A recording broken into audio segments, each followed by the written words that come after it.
Good morning, students. Let's start with new paragraph of your chapter, The Landscape of the Soil. In the previous paragraphs, we read about the painting of a view of the Chinese art and view of the foreign art. मतलब क्या कि जो European countries है उनकी क्या views हैं किसी art के बारे में, और जो चाइनीज़ है उनके क्या व्यूज़ हैं.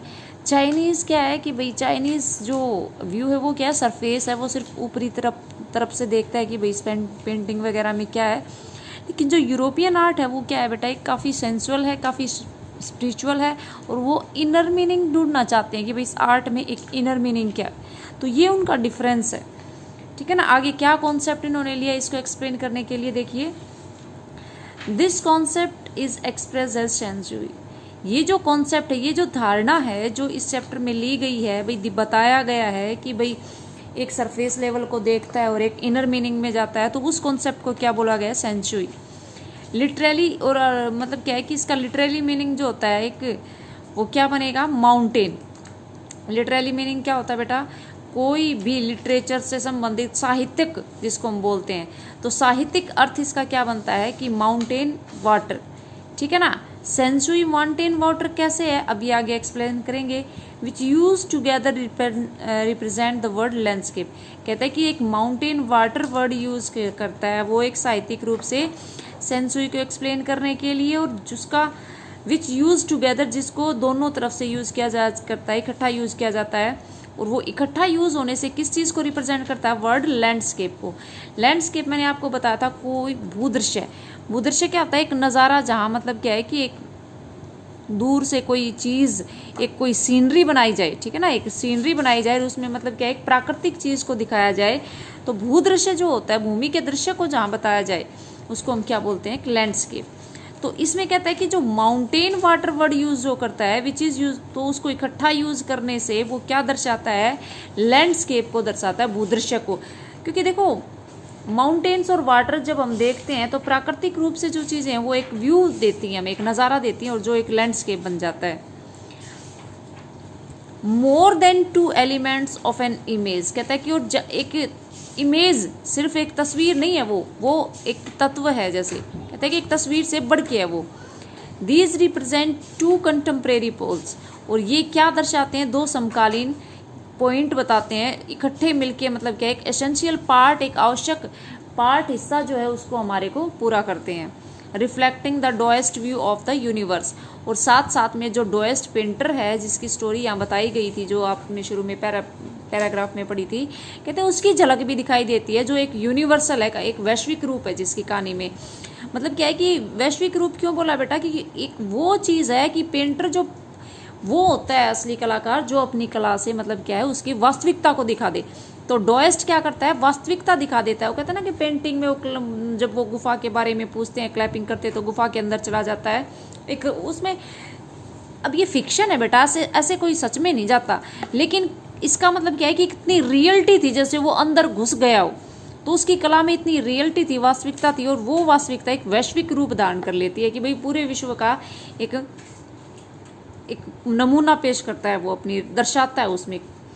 द माउंटेन इज यांग. क्या कहता है कि जो पर्वत है वो उसको यांग बोला गया है, इसमें नाम दिया गया है पर्वत को यांग. यांग क्या, रीचिंग वर्टिकली, जो बिल्कुल सीधा खड़ा है, टुवार्ड्स हेवन, और स्वर्ग की तरफ. ठीक है ना. यांग किसको कहा, पर्वत को जो बिल्कुल सीधा खड़ा है, स्टेबल स्थिर है, वार्म है, गर्म है, एंड ड्राई और सूखा हुआ इन द सन, सूरज की रोशनी में. While the water is yen. और पानी को क्या बोला है, येन.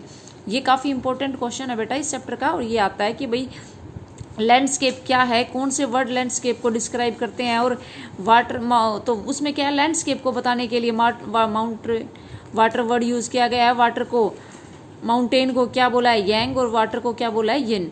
और येन क्या है, हॉरिजेंटल, लेटा हुआ है, and resting on the earth, और पृथ्वी पे आराम कर रहा है. पानी तो लेटने की अवस्था में ही होता है. फ्लूइड है वो मोइस्ट एंड कूल है, नमी से भरा हुआ है, तरल है और ठंडा है. द इंटरसेक्शन ऑफ येन. कहते हैं कि जब इन दोनों को बीच से काटा जाए, इन दोनों के बीच घुसा जाए, the receptive feminine aspect of universal energy. तो ये क्या देते हैं, रिसेप्टिव क्या होता है कि एक समान रूप से, ठीक है ना, किसी भी चीज़ रिसेप्टिव होता है कि किसी भी चीज़ को, किसी भी व्यू को सुनने के लिए हम रेडी हो जाएं। तो कहते हैं कि हम तैयार हो जाते हैं उस पहलू को देखने के लिए जो काफ़ी फेमिनिन एस्पेक्ट के लिए। फेमिनिन क्या कहते हैं, एक लविंग एस्पेक्ट, एक पहलू जिसमें मतलब क्या है, प्यार से भरा हुआ एक पहलू। तो कहता है कि जब हम इन दोनों के बीच जाते हैं, एक दूसरे को जब ये काटते हैं, एक दूसरे के, जैसे मान लो पर्वत और पानी जब एक दूसरे से कहता है ना मिलके चलते हैं, काटते हैं, तो क्या बन जाता है कि भाई हम इनको सुनने के लिए जो कहानी और जो व्यू बनता है हम उसके लिए तैयार हो जाते हैं। और उसमें मतलब क्या है कि यूनिवर्सल एनर्जी मिलती है, हमें एक वैश्विक ताकत हमें मिल जाती है। और फेमिनिन एस्पेक्ट मतलब क्या है, प्यार का संदेश वो देते हैं हमें। And it's counter part young, और कहता है कि काउंटर पार्ट है वो एक दूसरे के प्रतिरूप हैं, एक्टिव हैं, मैस्कुलिन है। किसको बोला है यहाँ, जो यंग पर्वत जो है वो है काउंटर पार्ट है, वो एक्टिव भी और मैस्कुलिन। तो या वाटर को फेमिनिन और उसको क्या बोला है, माउंटेन को मैस्कुलिन। इसको मतलब क्या है, पुरुष बोला है जो काफ़ी स्टेबल है, स्ट्रोंग है। इसको बोला है कि भाई वो एक फेमिनिन है, एक महिला जिसके उसमें दिया गया जो काफ़ी लविंग और मतलब क्या है कि मातृभाव और प्यार का संदेश फैला देने वाली। Is of course a fundamental notion of Taoism, कहते हैं कि निसंदेह ये एक आधारभूत विचार है किसका, डोइज्म का। But is often overlooked is an essential third element, और कहते हैं कि अक्सर अगर हम देखें इसको तो ये काफ़ी आवश्यक तीसरा तत्व निकल के आता है, the middle void where there intersection takes place. Middle void क्या होता है, एक बीच का रियल डिफरेंस, जो मिडल वॉइड वो होता है एक वो चीज़ जो रियलिटी और जो इल्यूजन भ्रम है उसके बीच के अंतर को स्पष्ट करे, बनावटी और वास्तविक के बीच के अंतर को स्पष्ट करे, उसको क्या बोलेंगे, मिडल वॉइड। तो मिडल वॉइड एक तीसरा तत्व बन के आता है जो मतलब क्या है, इनके बीचों बीच अपना स्थान ग्रहण करता है। This can be compared with the yogic practice, और इसकी तुलना हम योग की जो कला है उससे कर सकते हैं, योग अभ्यास से। वो कौन सा है, प्राणायाम। प्राणायाम जो होता है योग, उससे हम कल्पना कर सकते हैं।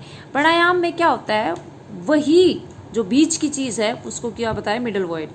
कहता है प्राणायाम में हम सांस लेते हैं, फिर उसको रोक के रखते हैं, फिर छोड़ते हैं। तो इसी तरह से एक पर्वत है, एक पानी है और रिटेन एक बीच का, उनके बीच का मिडल वॉइड है, ठीक है ना। तो मतलब क्या कि ये कहता है कि प्राणायाम में जैसे तीनों चीज़ें इंपॉर्टेंट होती है, सांस लेना भी, सांस को रखना भी और छोड़ना भी। तो ये तीनों चीज़ें भी मतलब क्या एक दूसरे के कंप्लीट करती हैं एक दूसरे को।